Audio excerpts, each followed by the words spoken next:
여러분들 아무리 예수님께서 죽으신 금요라고 해도 여러분들 이렇게 주님 앞에 예배드리면서 인상 찌푸리고 울상으로 예배드리면 안 됩니다. 옆 사람 보고 반갑게 인사하겠습니다. 할렐루야. 할렐루야. 주님께서 우리를 위해서 죽으신 날입니다. 오늘이 고난주간 금요일입니다. 2000년 전 예수님께서 우리를 위해서 고난을 당하시고 그리고 십자가에서 죽으신 그 날입니다. 전날 밤에 붙잡혀가지고 그 다음 날, 그 오늘이죠. 오늘 아침 일찍 재판을 받으시고 그리고 채찍에 맞으시고 가식 멸류관을 쓰시고 십자가를 지고 골고다 언덕에 오르셨습니다. 그리고 오전 9시에 십자가에 못 박혀서 오후 3시에 숨을 거두셨습니다. 우리가 이 고난주간을 맞이해서 매년 맞이하지 않습니까? 매년 고난주간을 맞이하는데 그저 1년에 한 번씩 4월 달에 있는 교회 절기상의 그러한 행사로 우리가 맞이할 때가 많이 있습니다. 사실 그렇죠. 왜? 그냥 이 고난주간에만 우리가 막 고난을 묵상하지 않습니까? 지난 주일에 제가 이제 고난주간 묵상지 프린트물을 여러분들에게 하나씩 나눠드렸는데 그거 사실 평생토록 1년 365일 우리가 묵상해야 될 자료 아니겠습니까? 근데 우리는 그저 고난주간 그 일주일만 우리가 묵상하는 것을 보면 우리는 이 절기를 말 그대로 절기로 지낼 때가 너무나도 많이 있음을 다시 한번 우리가 깨닫게 됩니다. 그래서 우리의 고난주간을 맞이해서 정말 우리가 염두에 둘 것은 무엇이냐? 십자가를 머리로 아는 십자가가 아니라 가슴으로 느끼는 십자가가 되어야 된다 이것입니다. 교리로 배운 말씀으로 배운 십자가가 아니라 내 삶 가운데 체험으로 맞이하는 그런 십자가 앞에 우리가 서야 되는 겁니다. 사전 말씀 보면 이런 말씀이 있습니다. 그는 실로 우리의 질고를 지고 우리의 슬픔을 당하였거늘. 자, 죄라는 게 우리 믿는 자들에서는 굉장히 먼 거예요. 우리는 죄와는 무관합니다. 그런데 또 죄는 우리에게 너무나도 익숙합니다. 왜냐하면 우리가 이 육을 입고 살아가기 때문에 그래요. 육을 입고 살아가기 때문에 죄 짓는 것에 대해서 너무나도 익숙합니다. 물론 우리가 아주 큰 죄는 짓지 않죠. 큰 죄는 짓지 않는데 예수 안 믿는 사람도 큰 죄는 안 져요. 근데 우리가 우리 삶 가운데 작은 죄들, 쉽게 생각하면 자잘한 죄들, 작은 거짓말 하나, 거짓말도 큰 거짓말이 있는데 큰 거짓말 아닙니다. 아주 작은 거짓말 하나, 그리고 마음속에 그 작은 미움 하나, 그리고 때때로 하나님보다 다른 것들을 사랑했었던 그러한 아주 소소한 것들. 또 우리는 이런 것들을 그냥 대수롭지 않게 여기죠. 왜? 작은 거니까. 근데 문제는 무엇입니까? 이 작은 게 너무 많다라는 거예요. 너무 많다라는 겁니다. 이 정도는 괜찮겠지. 이 정도는 괜찮지 않나? 누구나 그렇게 살고 있는데 이 정도는 하나님께서도 이해하실 거야. 근데 그 작은 죄들이 너무나도 많다라는 거예요. 우리 교회 안에서도 있고 예배 생활 가운데 그 작은 죄들이 있습니다. 교회 안에서 봉사하면서도요 그런 작은 죄들이 우리에게 있습니다. 가정생활에는 더 많죠. 작은 죄들이. 사회생활에도 그 작은 죄들이 있고 인간관계에도 작은 죄들이 있습니다. 그러고 보니까 작은 죄가 없는 곳이 없어요. 너무나도 많은 작은 죄가 있습니다. 그래서 중요한 것은 우리가 이처럼 너무나도 많은 작은 죄를 짓고 살아가면서도 그것에서 대수롭지 않게 여기는 이유는 이 죄의 무게를 우리가 모르기 때문에 그렇습니다. 죄가 얼마나 무거운지 우리가 몰라요. 모르기 때문에 작은 죄를 그냥 이렇게 무시하면서 살아갑니다. 또 우리가 이 십자가 앞에 서면 이제는 우리가 달라지죠. 십자가는 우리가 지은 죄들이 얼마나 무섭고 얼마나 무거운 것인지를 가장 선명하게 우리에게 비춰주는 거울과 같은 그런 작용을 하고 있습니다. 생각을 해보세요. 만약에 우리의 죄가 가벼운 거라면 하나님께서는 굳이 예수님을 이 땅 가운데 보내서 십자가에서 죽게 하시는 그러한 방법을 사용하지 않아도 됐을 겁니다. 우리가 생각하는 것만큼 죄가 그처럼 가벼운 거라면 그저 쉽게 우리의 구원을 이룰 수 있었을 겁니다. 근데 그게 아니라는 거예요.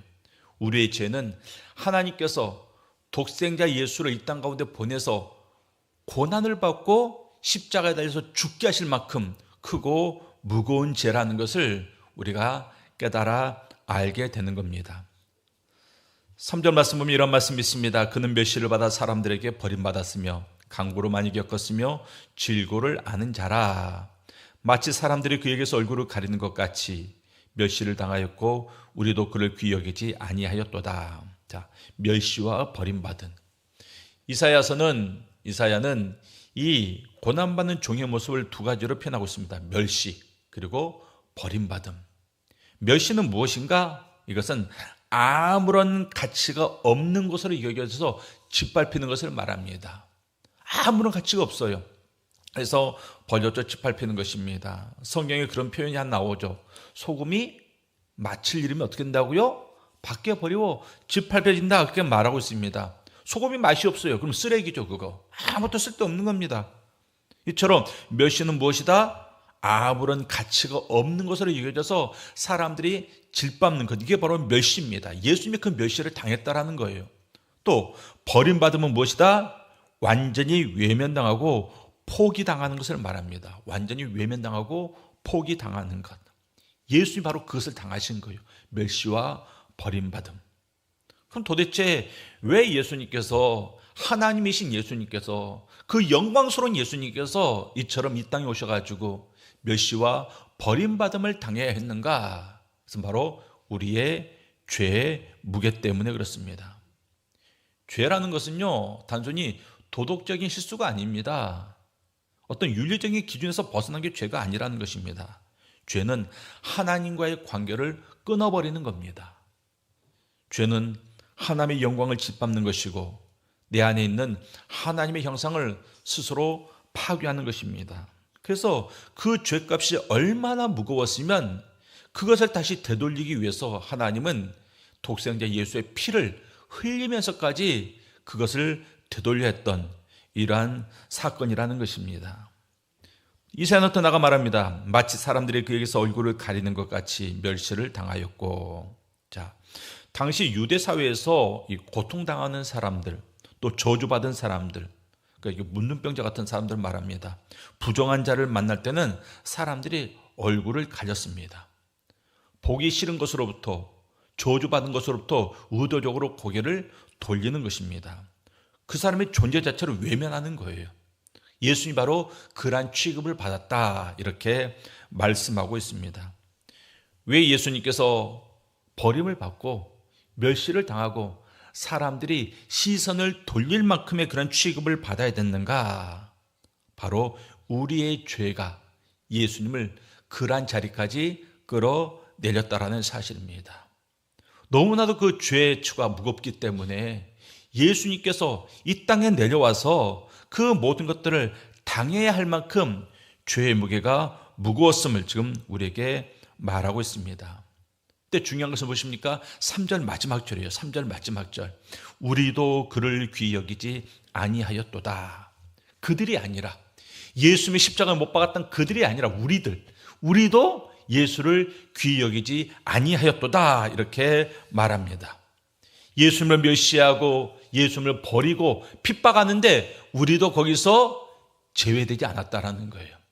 우리도 예외 없이 그 자리에 동참했다라는 것입니다. 언제요?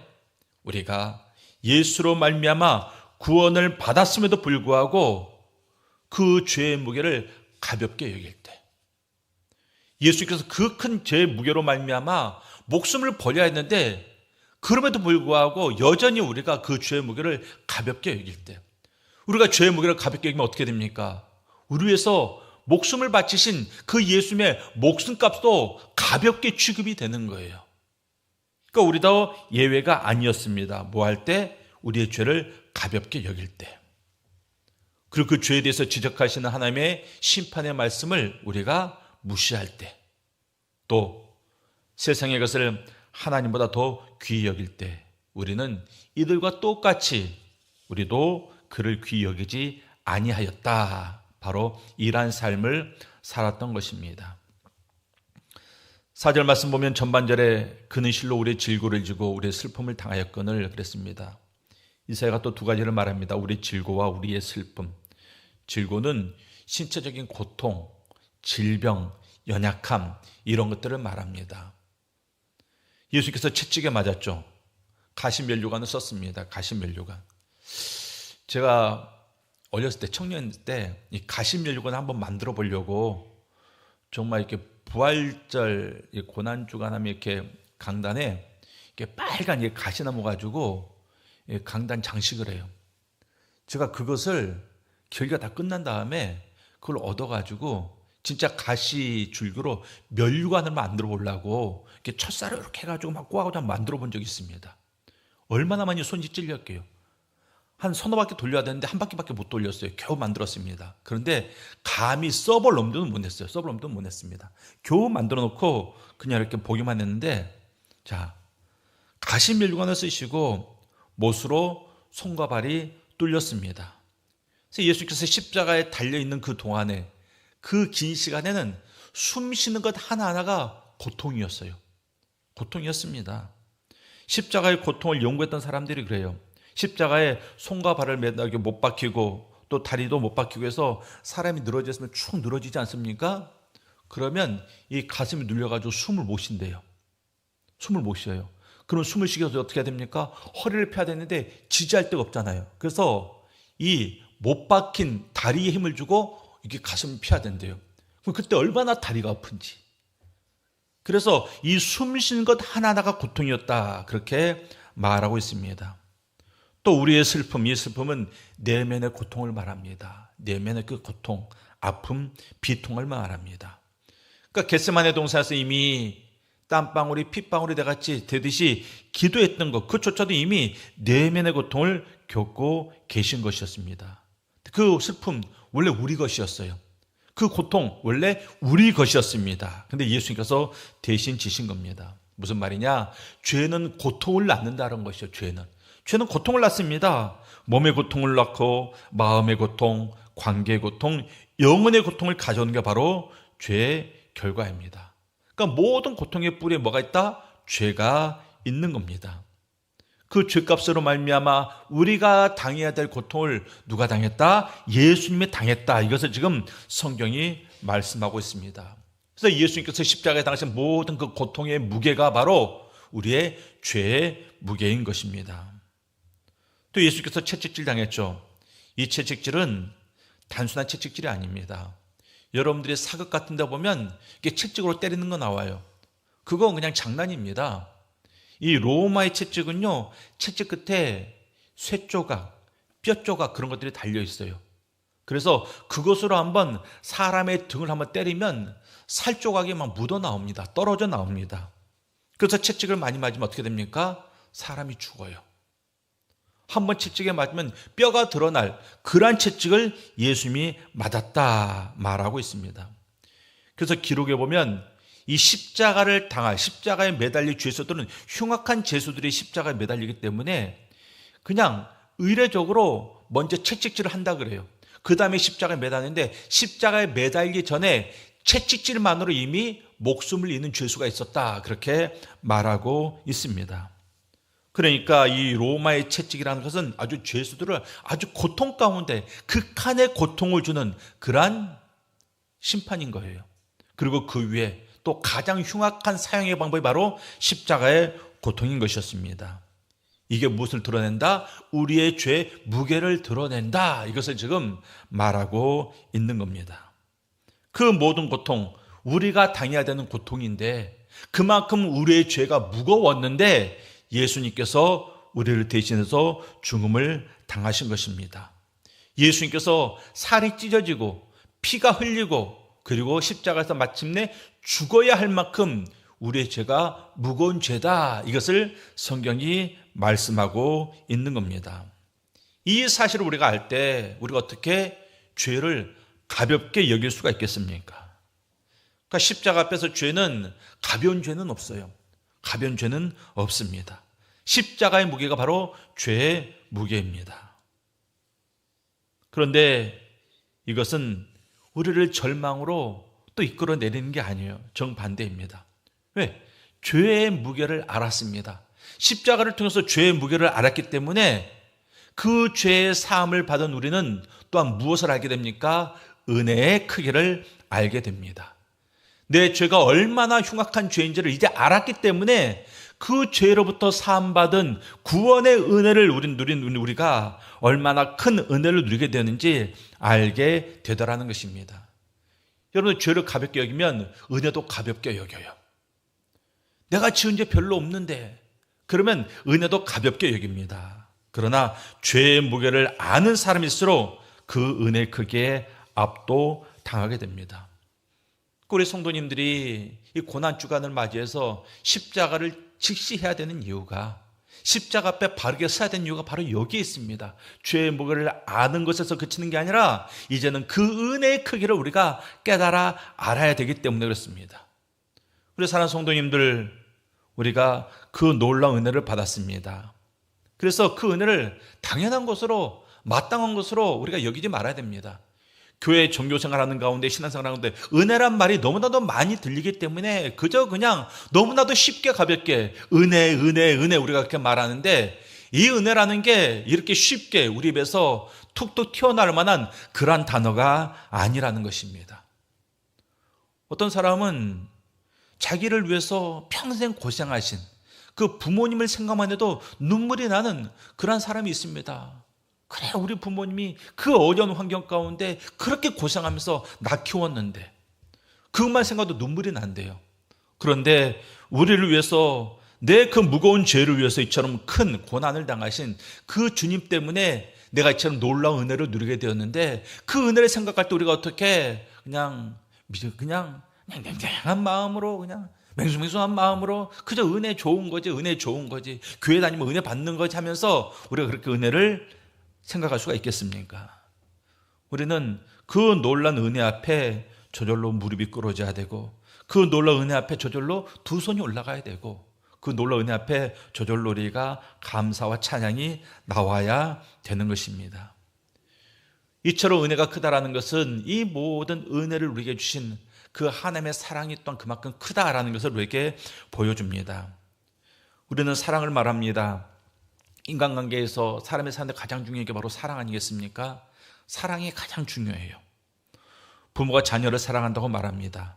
또 연인끼리 서로 사랑한다고 말합니다. 친구가 친구를 사랑한다고 말합니다.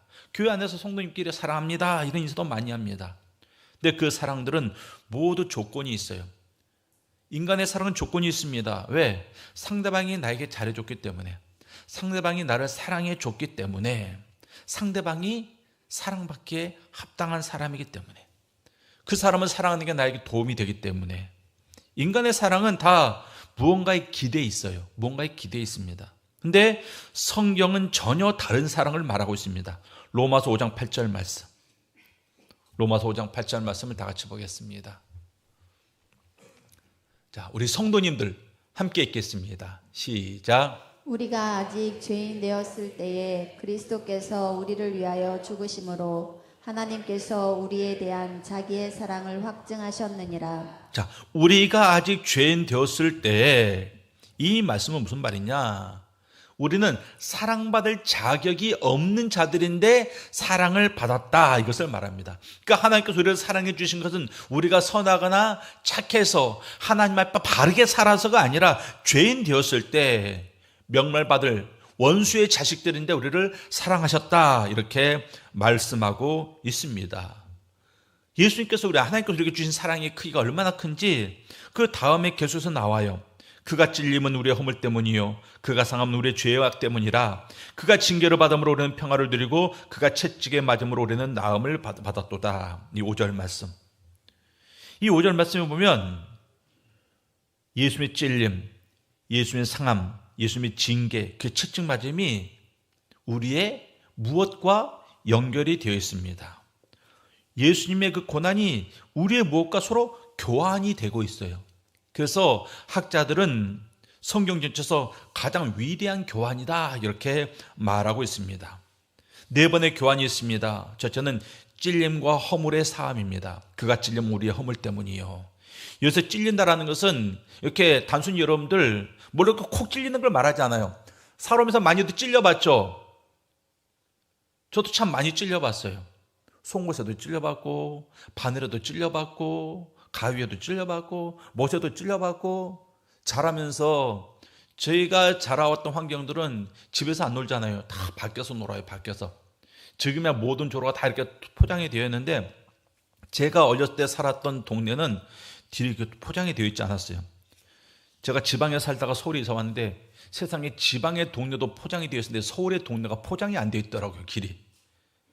그 당시 은평구 응암동이 그랬어요. 그래서 그 동네에서 노는데 놀다 보면 다리에 못 찔리고 철조망에 얼굴 찔리고 또 집에서 어머니 이불 깼는데 옆에서 장난치다가 바늘에 찔리고 한거 온갖 것에 다 찔려봤습니다. 그런 찔림을 말하는 게 아니에요. 여기서 그가 찔림은 이것은 깊이 관통되는 그러한 찔림을 말하는 겁니다. 그러니까 십자가에 못이 손과 발을 관통을 했잖아요.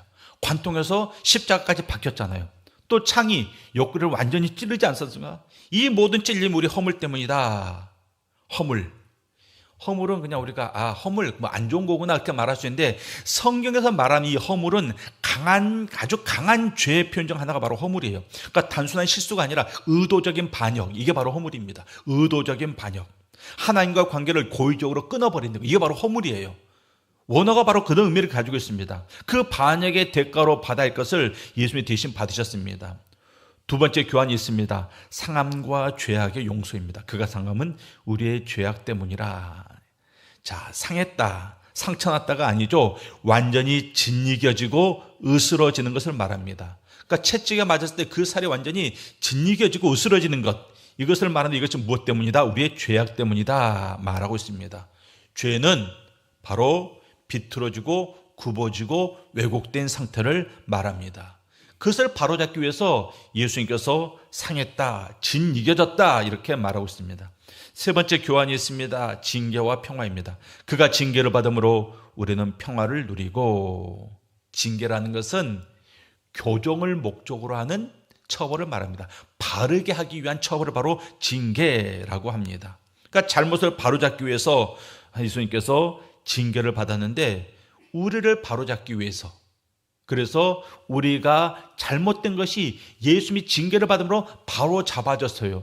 그리고 그게 뭐가 됐습니까? 평화를 이루고 샬롬이 임했다 말합니다.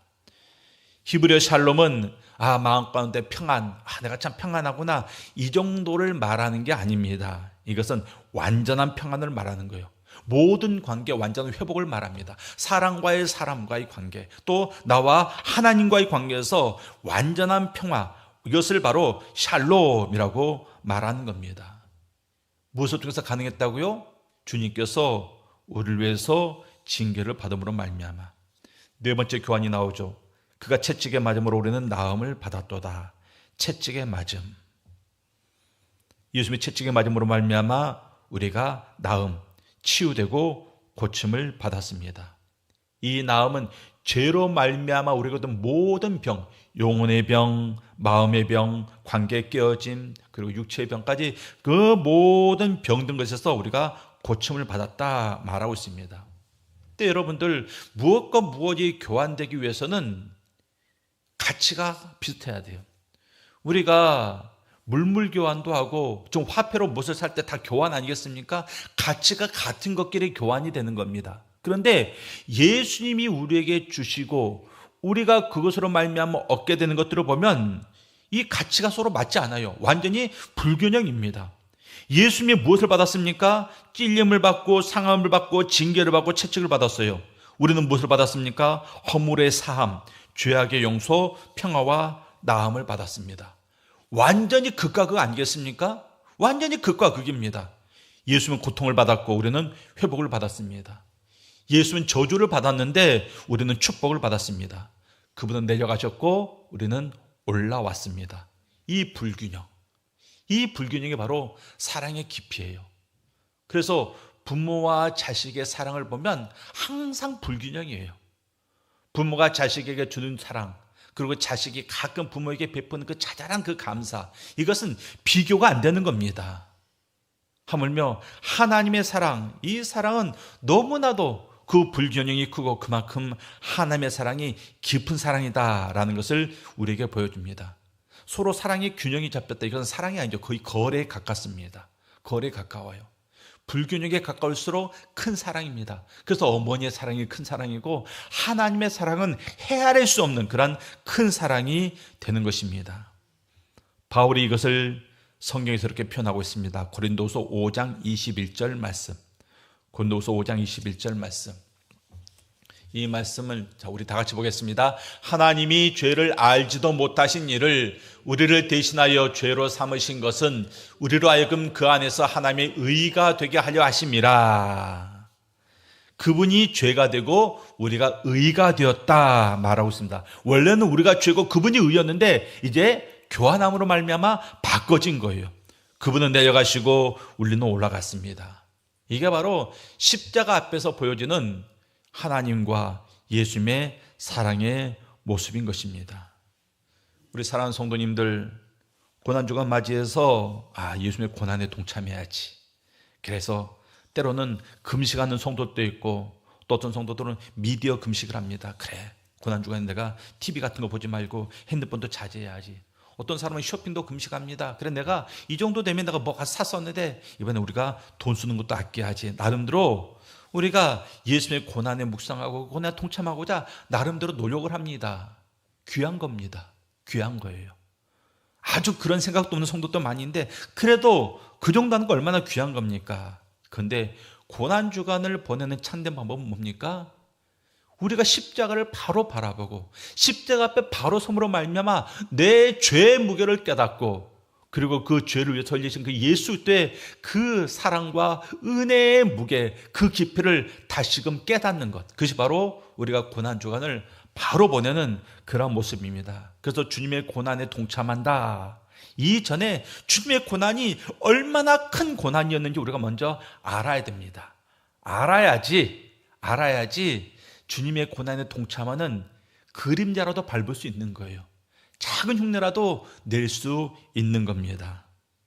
우리 사랑하는 성도님들, 그가 찔림 우리 허물 때문이요 그가 상하면 우리의 죄악 때문이라. 이 고백이 단순히 성경에 나와 있는 구절이 아니라 찬양의 고백이 아니라 우리 성도님들 하나님 앞에 바로 서서 십자가를 직시한 우리 성도님들의 진실한 고백이 되실 수 있기를 바랍니다.